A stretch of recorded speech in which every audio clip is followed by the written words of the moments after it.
Dear children, I welcome you all to another class of social science. Today we are here to learn about agriculture and industries. Chapter 14. In this lesson we are going to learn about types of crops and types of industries in our country. Now progress of any country depends on both agriculture and the industrial development in the country. So children, if I ask you what you understand by the term agriculture, what will you say? See here, cultivation of land by proper care means agriculture. Now, nearly two-thirds of the working population of India earns from agriculture. So that means only one-third of the Indian population is engaged in other occupation. Therefore, it is pretty clear that agriculture is very important in India. Now, we have seen that India has different types of crops and different types of industries. Let us see the reason behind having different types of crops and industries in India. Children, in previous lesson we have learned that India has different climatic condition and different types of soil in different parts of India, right? So, now these are the two major factors affecting crops grown in a particular area. So, because we have different climatic condition and different type of soil in each part of India, we have different types of crops grown too. Now look at this chart. It is clear that major crops can be divided into food crops, plantation crops, horticulture and cash crops. But here the major two divisions are food crops and cash crops. We are going to study one by one each. Like examples under food crops are rice, wheat, maize, millets and pulses. So children, meaning of food crops. See, to meet the food requirements of the people, such crops are called food crops. Now, example of food crops, as I told you, rice. So, rice grows in hot region where a lot of rainfall we receive.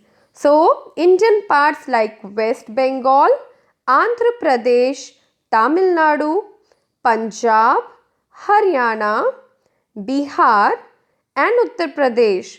So, in these parts of India, we have rice crops grown. Next, wheat.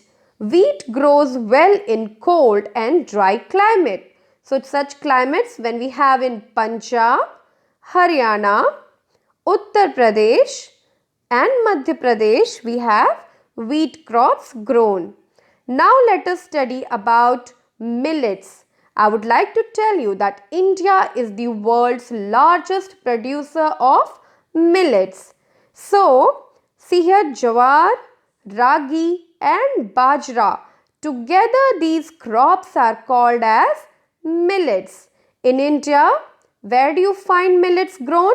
We find them grown in Rajasthan, Gujarat, Uttar Pradesh, Maharashtra, Madhya Pradesh. Then we have them grown in Andhra Pradesh and Tamil Nadu. Children, another example is pulses and lentils. So we have masoor, we have moong and we have urad, etc. So these are another example of food crops which meet the food requirement of people. Okay, after learning about food crops, now let us understand what are cash crops. So crops by selling in the market give cash to the farmer. Such crops are called as cash crops. Examples we see cotton, jute, sugarcane, tobacco, oil seeds, etc. So children, here first as I told you about jute as an example of cash crop.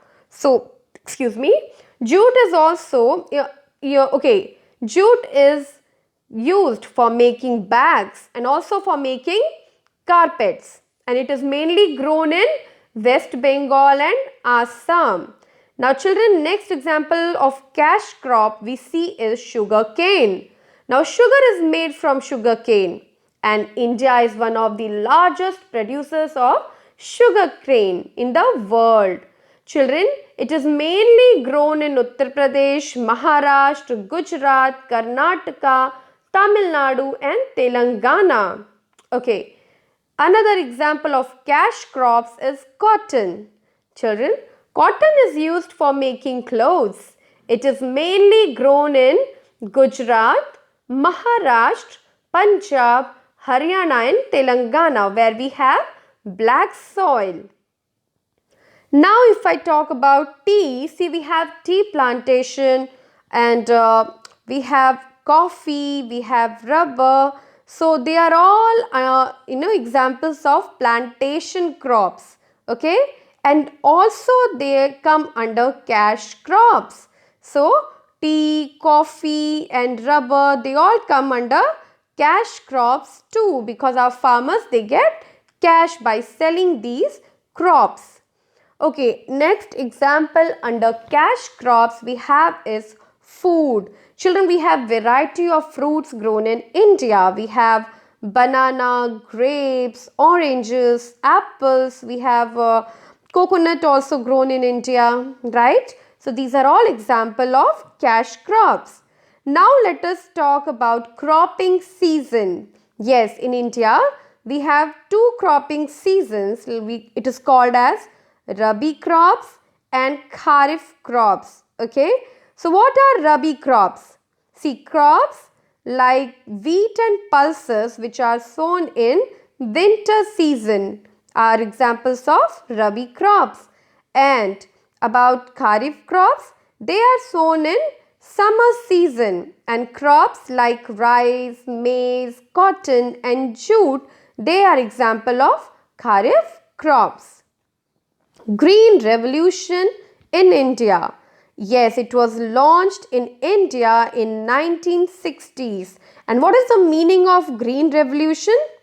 See, a large increase in food production. Yes, large increase in food production in developed and developing countries achieved. How achieved? Achieved by using modern agriculture and techniques, is called as Green Revolution. Now children, now let us talk about these techniques. So using better quality seeds, increasing area under irrigation, using manures and fertilizers.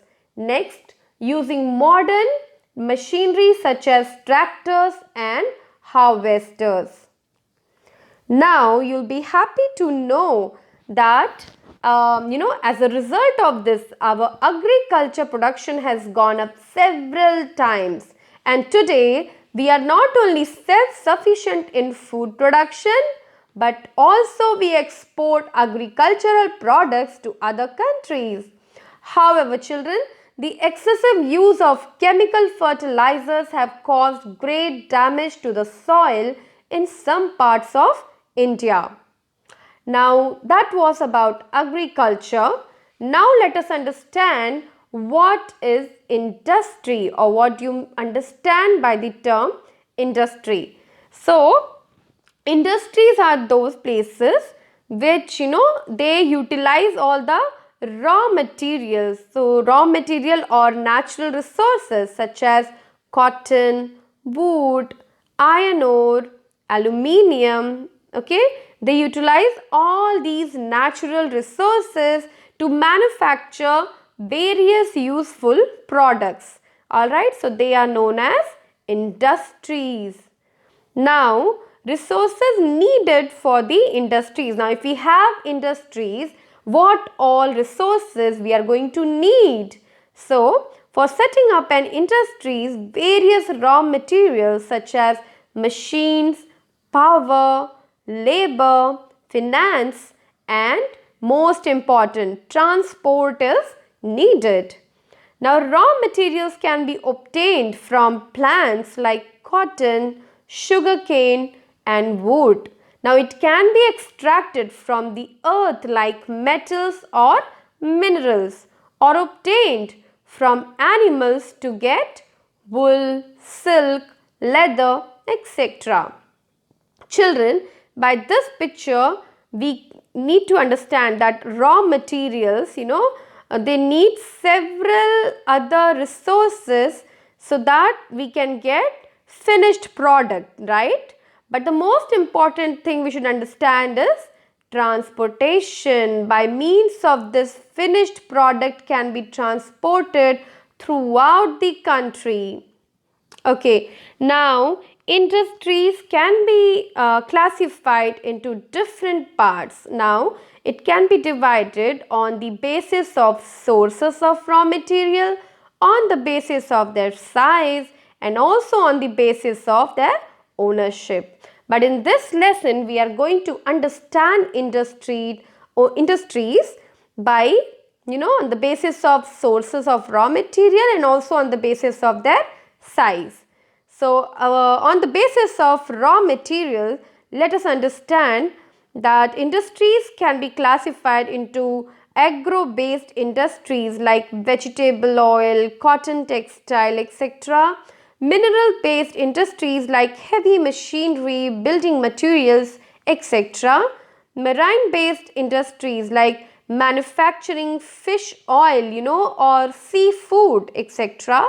Then forest-based industries like paper, furniture, etc. And how do we understand industries, or how do we classify industries on the basis of their size? So, first example is cottage industries. Okay, cottage industries is a work center where people, they make baskets, and also they do weaving, handicrafts, and employing very few people are called cottage industry. Okay, so here we need very limited workers, or say labor, very limited people we need here, and also very little raw material is required. Now, secondly, we can divide industry as small scale industries. Now, in this type of industries, raw material used, finished products that we get, and the number of employees are larger as compared to the cottage industry. So, we understood here that labor engaged here, or raw materials needed here, or also the finished products that we get here is very little, right? But in small scale industry, we get more than the cottage industry, right? Little more employees are engaged in small industry, little more raw material is needed. Also, the finished product which we give is also a little more than the cottage industry. Then the third division is the large scale industries. Now, as the name itself says, large scale, in this type of industry, thousands of people work as an employee to produce large quantity of finished products by using, again, large amount of raw materials. So, did you understand, children? All the three here are used large. I mean, we require more raw material, we need more employees engaged here, and also the finished product that we get in large scale industries are on larger scale, right? So, that is the reason we call it as large scale industries. So, examples we see steel plant, automobile industries, then shipbuilding industries and locomotive industries.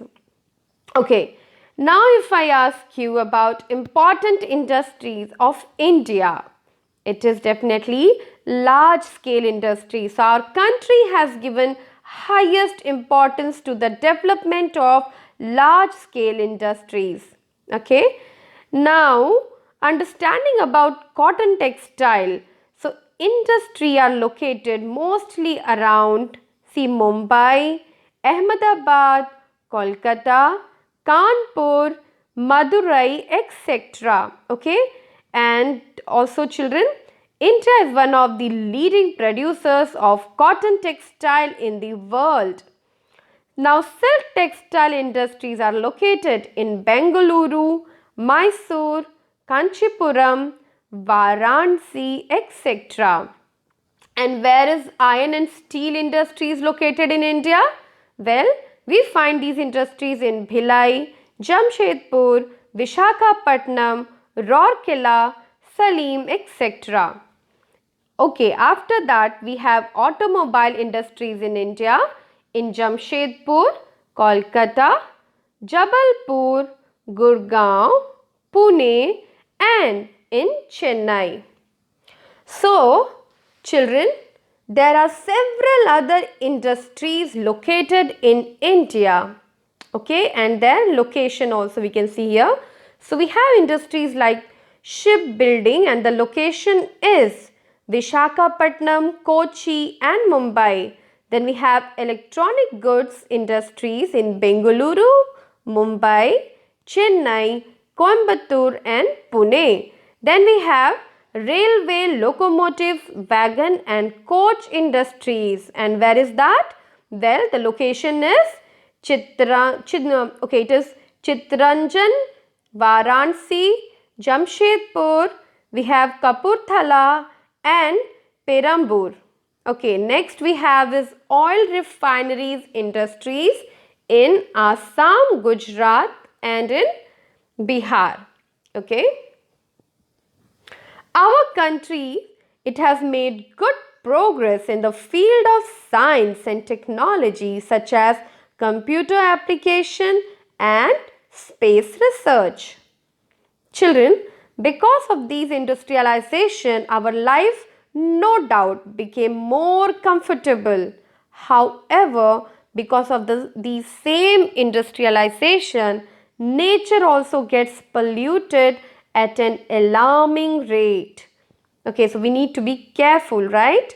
Hence, it is very important to search alternatives, to search for non-renewable resources. Yes, we have studied in the earlier chapters about these non-renewable resources. Okay, and adaptation of cleaner technology for development processes. So with this we have come to an end of the lesson, but let us look at the summary ones. See, for the progress of any country, both agriculture and industrial development are equally important.